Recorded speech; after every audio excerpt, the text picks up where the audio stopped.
यानी पूरे YouTube पर एक नैनो सेकेंड वाली ट्रिक बताने वाला हूं जो परीक्षा हाल में आप देखते ही समय आंसर को सही क्लिक कर पाएंगे। वीडियो को स्टार्ट करते समय बता दें कि एक पेन और एक कॉपी उठा लो और उस स्वर्णिम कलम से स्वर्णिम भविष्य को लिख डालिएगा। हम इस वीडियो को 10 मिनट में खत्म करेंगे। लास्ट में उसी ट्रिक के आधार पर हम कुछ क्वेश्चंस भी कर लेंगे जिससे आपको पता चल जाए कि हाँ ट्रिक सटीक है या नहीं।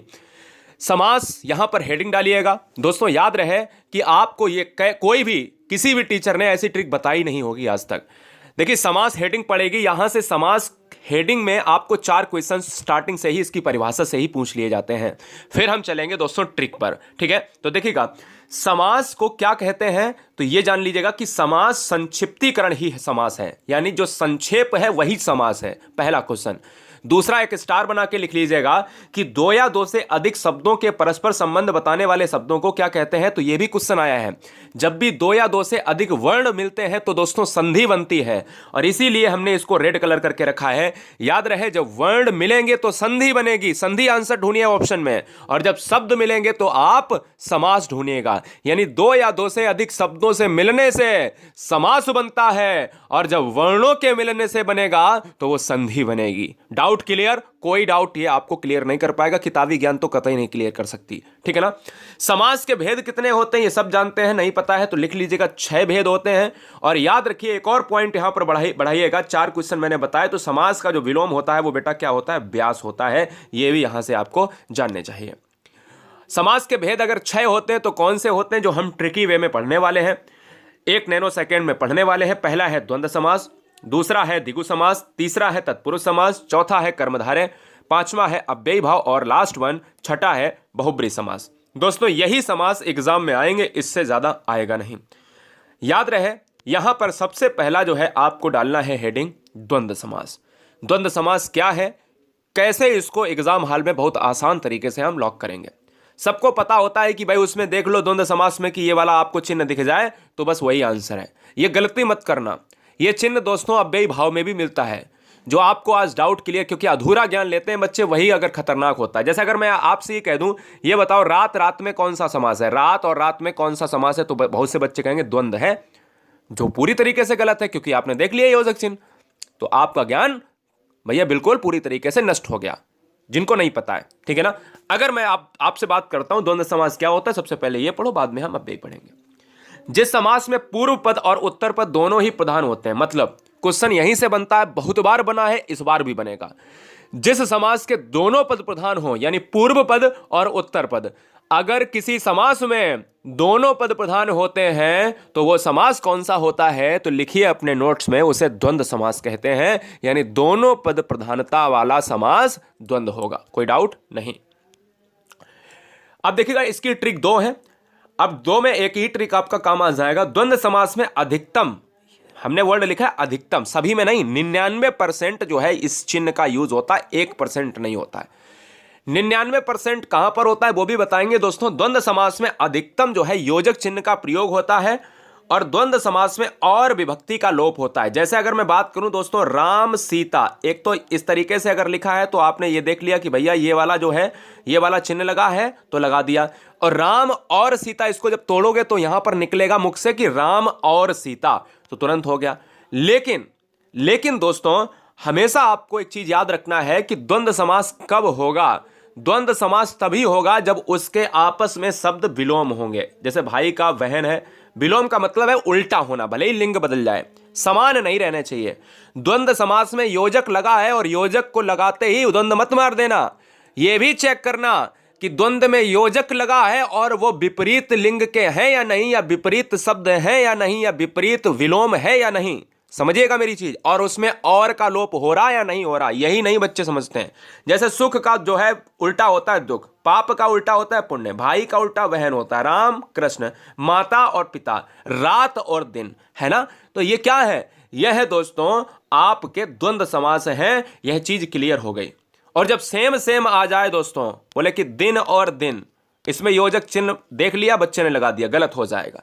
हमें यह भी देखना है कि क्या सेम सेम तो नहीं है, अगर सेम सेम है तो द्वंद्व समास नहीं होगा।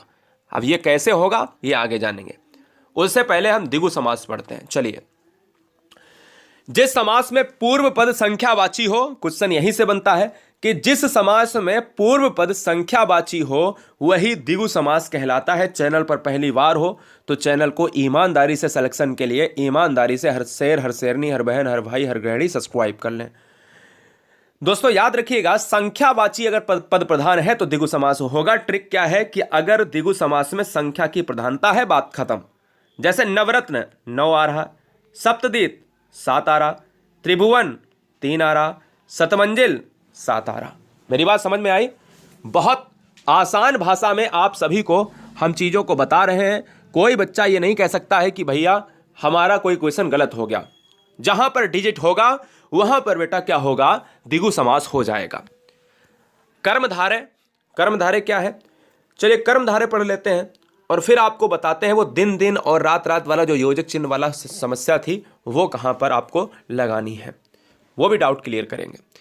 कर्मधारय समास क्या होता है? कर्मधारय समास हर क्वेश्चन की परिभाषा, हर समास की परिभाषा से एक क्वेश्चन पूछा जाता है जो बच्चों को पता होना चाहिए। वीडियो लाइक जरूर कर लेना अगर अच्छा लग रहा हो, और नहीं अच्छा लग रहा है तो मस्ती से पढ़ते रहो। जिस समास में पूर्व पद विशेषण होता है उत्तर पद विशेष से होता है। अब आपको समझी में नहीं आएगा क्योंकि यही तो किताब में लिखा है। याद रहे, जो समास किसी शब्द की विशेषता बताए, हमेशा एक ट्रिक याद रखो अपने दिमाग में कि कोई भी समास आपसे पूछा जाए तो उस शब्द को, जैसे काली मिर्च है, उस शब्द को तोड़ लो 2 भागों में। काली प्लस मिर्च, भले ही ना टूटे फिर भी तोड़ लो अपने मन से, भले ही ना टूटे। जैसे पीछे हमने समास पढ़ाया तो जैसे बोला नवरत्न, 9 तोड़ लिया और रत्न तोड़ लिया। कितने रत्न है? 9। संख्या आई है, बोले द्विगु समास हो जाएगा। समस्या क्लियर हो गई। ऐसे ही कोई भी शब्द आपके सामने आए तो उसको तोड़ लो। यानी क्वेश्चन में पहला तो परिभाषा आप याद कर लीजिएगा कि अगर किसी समास में विशेषण पद प्रधान है तो कर्मधारय होगा, अगर किसी समास में विशेषता बताई जाती है तो कर्मधारय होगा। अब ट्रिक देखिएगा, विशेषता बताने वाले को कर्मधारय कहते हैं, यही ट्रिक है। अब बोले सर कैसे पहचानेंगे? मैंने कहा शब्दों को तोड़िए, लिखिए आंसर, लिखिए वहां पे क्वेश्चन लिखिए एग्जांपल में कि काली मिर्च। अब मैंने अगर लिखा भी भाई कि काली है और एक तरफ लिखा मिर्च है, क्लियर है? तो ये मिर्च कैसी है दोस्तों? काली है। ये मिर्च की विशेषता है कि वो काली है। अगर मैं पूछूं कि तुम्हारे पास कैसा कोट है या तुम्हारा कैसा रंग है, बोला कि मेरा रंग जो है सफेद है, मेरा रंग काला है, तो उसके रंग की विशेषता है कि दोस्तों वो काला है। या मैं कहूं कि रमेश जो है बहुत ईमानदार लड़का है, तो उसकी क्या विशेषता है कि वो ईमानदार है। इसी तरीके से इस मिर्च की क्या विशेषता है? लाल है, नीली है, पीली है, हरी है। तो लाल मिर्च जो है कैसी है? या तो लाल होगी, लाल मिर्च भी कहीं ना कहीं कर्मधारय है, काली मिर्च भी कहीं ना कहीं कर्मधारय है। इसी तरीके से कमल कैसा है? नीला है ना? तो दोस्तों याद रखिएगा, यहां पर पीतांबर को आप थोड़ी देर के लिए अभी हटा दीजिएगा। पीतांबर क्यों हटा दीजिएगा मैं बताऊंगा। चंद्रमुखी, मुख कैसा है? चंद्रमा सा। सिंपल सी बात समझिएगा, सिंपल सी बात समझिएगा। अब पीतांबर दोस्तों क्यों? पीतांबर देखिएगा, पीला है अंबर कह सकते हो, लेकिन पीतांबर जब आपके ऑप्शन में बहुब्री ना हो तब आप कर्मधारय लगाइएगा। अभी मैं बताऊंगा कर्मधारय और बहुब्री में क्या फर्क है। सबसे पहले वो आपको जो है ये वाला डाउट क्लियर कर देते हैं जो मैंने वहां पर बताया कि द्वंद्व समास में क्यों ना लगाएं। जो योजक चिन्ह वाला है ये अधूरा ज्ञान आपका खत्म करते हैं। सबसे पहले अव्ययी भाव को यहां पर हेडिंग डालिए और उसमें लिखिएगा कि ऐसा कौन सा समास है, क्वेश्चन में पूछ सकता है, ऐसा कौन सा समास है जिसका पहला पद प्रधान होता है? तो दोस्तों अव्ययी भाव हो जाएगा। क्वेश्चन की ट्रिक लिखिएगा कि प्रत्येक उपसर्ग वाला समास अव्ययी भाव कहलाता है। अब आप कहोगे उपसर्ग क्या होता है? तो शब्द के आगे जो लगता है उसको उपसर्ग कहते हैं। शब्द के आगे जो लगता है उसको उपसर्ग कहते हैं। जैसे अगर मैं बात करूं कि प्रतिदिन, तो दिन के आगे प्रति लगा है तो ये प्रतिदिन, दिन के आगे प्रति लगा है, यही दोस्तों उपसर्ग होता है। याद रहे कि दुनिया का कोई भी शब्द है तो उसको तोड़ना पड़ेगा समास के लिए। ये मैं ट्रिक बताता हूं, ये कोई आपको नहीं बताएगा। ना किताब में लिखा होगा कि शब्द को तोड़ के तब आप समास करिए, मैं बताता हूं आपको।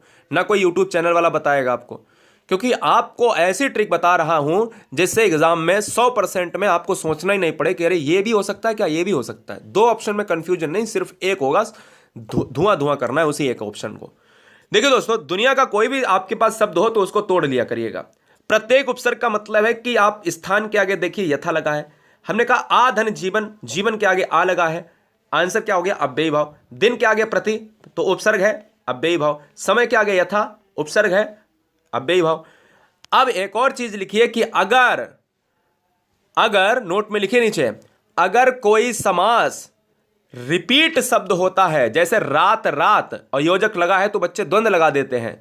कोई भी शब्द रिपीटेशन में होता है, कोई शब्द बार बार आए और उसमें द्वंद्व वाला समास का जो योजक चिन्ह है यूज हो रहा है, तो दोस्तों वो अव्ययी भाव होगा। और जब दोस्तों आपस में विलोम हो, जैसे रात और दिन, तब क्या होगा? तब ये द्वंद्व हो जाएगा। क्यों? क्योंकि आपस में विलोम। आपस में जब विलोम ना हो दोस्तों, तो याद रखिएगा, क्या याद रखिएगा दोस्तों, तो वहां पर अव्ययी भाव होगा। क्लियर है? याद रखना है। और जब रिपीटेशन में हो तो दोस्तों वहां पर आप क्या लगाओगे? आप अव्ययी भाव लगाओगे। और जब ना रिपीटेशन में हो, जब विलोम हो, तो द्वंद्व लगाओगे। ठीक है, चलिए।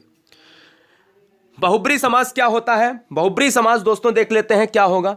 चलिए, बहुब्री समास वो होता है कि जिस समास में दोनों पदों के माध्यम से एक विशेष तीसरे अर्थ का बोध होता है। नीचे लिखो, एक हेडिंग नोट बना के नई हेडिंग लिखाता हूं। ऐसा समास जिसका कोई भी पद प्रधान नहीं होता है, वो बहुब्री समास कहलाता है। ठीक है, याद रखिएगा। दशानन 10 मुख हैं जिसके, अर्थात रावण। ठीक है, मेरी बात समझ गए? बहुत बढ़िया। दोस्तों आप समझ गए होंगे कि कहीं ना कहीं जो समास होता है बहुब्री में, वो तीसरे पद की प्रधानता की बात करता है। तीसरा अर्थ निकलना चाहिए। जैसे उस शब्द में कुछ नहीं है। जैसे अगर हमने बात करी, फिर से मैं रिपीट कर रहा हूं, दशानन 10 मुख हैं जिसके, अर्थात रावण। दशानन में रावण का तो जिक्र नहीं है, लेकिन आनन का मतलब है कि 10 मुख हैं, तो एक ही बंदा है, और एक बंदा है वो रावण। नीलकंठ भगवान किसकी? शंकर की बात कर रहा है। नीलाकंठ है जिसका लंबा है उधर, भगवान गणेश जी। गिरधर, गिरि को धारण करने वाले, अर्थात भगवान श्री कृष्ण। इन सभी में शिव जी हुआ, रावण हुआ, या गणेश जी हुए, श्री कृष्ण। ये क्वेश्चन पूछा जाएगा, लेकिन क्या इसमें ये जिक्र है? नहीं है। क्या नीलकंठ में भगवान शिव का जिक्र है? नहीं है। इसको निकालना पड़ेगा, इसको भी निकालना पड़ेगा, इसको भी निकालना पड़ेगा। बहुब्री तो बहुत आसान होता है। अब दोस्तों तत्पुरुष की अगर मैं बात करूं, तो आपको मैं बता दूं, यहां पर आपको 4, यहां 5 कर लेना। ठीक है ना, छठा हो गया था, 5 कर लेना बहुब्री में। छठा है तत्पुरुष। जिस समास में पूर्व पद गौड़ तथा उत्तर पद प्रधान हो, तत्पुरुष समास कहलाता है। यानी पहला पद जिसमें पूर्व पद प्रधान होगा, तो वो दोस्तों आपका अव्ययी भाव। जिसमें उत्तर पद प्रधान होगा, वो तत्पुरुष। ध्यान दीजिएगा, मेरी बात ध्यान दीजिएगा। अगर क्वेश्चन में पूछा जाए पहला पद प्रधान तो अव्ययी भाव, दूसरा पद प्रधान तो तत्पुरुष, दूसरे पद को ही उत्तर पद कहते हैं। तत्पुरुष समास के 6 भेद होते हैं। एक कर्म तत्पुरुष, करण तत्पुरुष, संप्रदान तत्पुरुष, अपादान तत्पुरुष, संबंध तत्पुरुष और अधिकरण तत्पुरुष। क्वेश्चन में यहीं से पूछा जाता है। तत्पुरुष थोड़ा सा आपको कठिन लगता है जब क्वेश्चन में ये पूछ देता है कि ये बताओ रोगग्रस्त में कौन सा समास है। ठीक है ना, और ऑप्शन में आपको ये 4 ऑप्शन दे देगा, इनमें से है तो तत्पुरुष, लेकिन कौन सा तत्पुरुष है। अगर आपसे कह दे कि रोग मुक्त में कौन सा समास है, तो भैया दिक्कत है। रोगग्रस्त में अगर देखा जाए तो करण भी आ जाता है। और रोग मुक्त की बात, जब कोई चीज अलग हो रही, रोग बिल्कुल जा रहा है, मुक्त हो रहा है शरीर से, तो अपादान तत्पुरुष, क्योंकि से आ रहा है। समझिए ट्रिक क्या है कर्म तत्पुरुष में, तो कर्ता ने कर्म को, हमेशा कर्म के साथ जो आपका विभक्ति होता है वो को का लोप होता है। जैसे मतदाता, मत को देने वाला, आंसर क्या होगा? कर्म तत्पुरुष। गिरह को काटने वाला, आपको उसका अर्थ निकालना होगा। गिरह को काटने वाला, तो को आया है तो कर्म हो जाएगा। यहीं पर करण तत्पुरुष में से आता है। विभक्ति क्या है? से। जहां करण कारक चिन्ह का उपयोग हो और से विभक्ति का प्रयोग हो। लिख लीजिएगा। जन्मजात में समास कौन सा है? अब 4 ऑप्शन दे दे, कर्म तत्पुरुष, अधिकरण तत्पुरुष, करण तत्पुरुष या कर्म तत्पुरुष या कर्ता तत्पुरुष, जो कुछ भी आपको दे फिलहाल। तो वहां पर अगर आपको यहां पर करना पड़ेगा कि भाई जन्मजात तो जन्म से उत्पन्न, तो जहां पर से आएगा वहां पर कर्ण तत्पुरुष। याद रहे कि अलग नहीं हो रहा है। जब से अलग के रूप में होगा तो अपादान होगा। मुंह मांगा, मुंह से मांगा, तो कर्ण तत्पुरुष। गुणहीन, गुणों से हीन, तो भाई कर्ण तत्पुरुष। मेरी बात ध्यान से सुन रहे हो? बहुत बढ़िया। संप्रदान तत्पुरुष का मतलब क्या है जान लेते हैं। जहां संप्रदान कारक चिन्ह का लोप होता है, संप्रदान कारक चिन्ह का मतलब होता है कि कोई के लिए की बात कर रहा है, के लिए। ठीक है ना, और के लिए का मतलब होता है कि संप्रदान कारक होगा। आप संप्रदान तत्पुरुष को संप्रदान कारक से जोड़िए। जैसे हथकड़ी, हाथ के लिए कड़ी है तो आंसर संप्रदान। सत्याग्रह, सत्य के लिए आग्रह है, आंसर संप्रदान। युद्ध भूमि, युद्ध के लिए भूमि, जो भूमि है वो युद्ध के लिए है, तो आंसर संप्रदान। क्योंकि सभी में के लिए आ रहा है, संप्रदान हो जाएगा। जहां अपादान की बात करें तो अपादान हेडिंग डालिएगा। अपादान में क्या होता है? अपादान में दोस्तों अलग होता है। नोट कर लीजिएगा कि जब कोई चीज अलग हो रही हो। जैसे धनहीन, धन गया, धन से हीन, भाई धन जिसके पास नहीं है वही तो धनहीन है। भयभीत, भय से भीत, इसमें भी से आएगा, लेकिन फर्क इतना है कि इसमें जो है अलग नहीं हो रहा है और इसमें अलगाव हो रहा है। करण में साधन के रूप में होता है और अपादान में अलगाव के रूप में होता है। जन्माग्न, जन्म से अंधा, पूरी तरीके से आप याद रखिएगा। ठीक है ना। संबंध तत्पुरुष और अधिकरण तत्पुरुष दो बचे हैं, देख लीजिएगा। संबंध में क्या होता है, जहां पर रिलेशन को दिखाया जाए, जहां संबंध कारक चिन्ह का उपयोग होता है, जैसे प्रेम सागर। और संबंध कारक में क्या आता है, या तो का आएगा या की आएगा या के आएगा। ये हमेशा काकी के बराबर संबंध, ये आपको याद कर लेना है। याद रहे कि को आता है कर्म में, इसमें देखिए को कहीं नहीं है। संबंध तत्पुरुष में प्रेम सागर, प्रेम का सागर, काकी के आए अगर तो संबंध तत्पुरुष होगा। दिनचर्या, दिन की चर्या, संबंध तत्पुरुष। भारत रत्न, भारत का रत्न, संबंध तत्पुरुष, क्योंकि का की का इस तरीके से अगर आ रहा है तो संबंध तत्पुरुष होगा। अधिकरण तत्पुरुष में क्या होता है, तो अधिकरण तत्पुरुष की जो विभक्ति होती है वो में होती है, पर होती है। नोट कर लीजिएगा, जो मैं लिख रहा हूं उसको नोट करिए। जहां अधिकरण कारक चिन्ह का प्रयोग हो, मतलब यही तो चिन्ह है, यही तो चिन्ह है। और इसमें कौन से चिन्ह थे, काकी के, जो मैंने लिखाया है आपको। जैसे नीति निपुण, नीति में निपुण में आया है, अधिकरण हो जाएगा। आत्मविश्वास, आत्मा पर विश्वास, अधिकरण हो जाएगा। घोड़े पर सवार, घोड़े पर सवार, अधिकरण तत्पुरुष हो जाएगा। तो चलिए हम दो क्वेश्चन करते हैं कि किस समास में शब्दों के मध्य में संयोजक शब्द का लोप होता है। अब देखते हैं कि भाई आपने कितना पढ़ा है।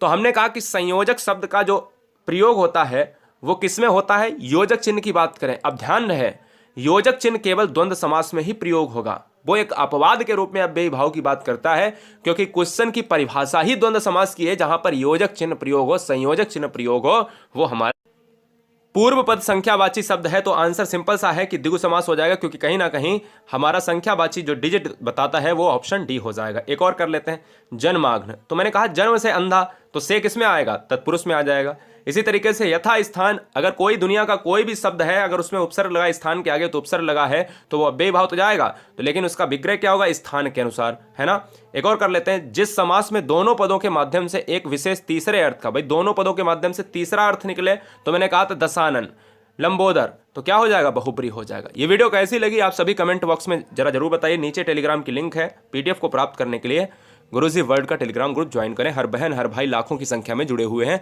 जय Hind, Vande Mataram. Super fast video के लिए गुरुजी वर्ल्ड आपका हमेशा स्वागत करता है।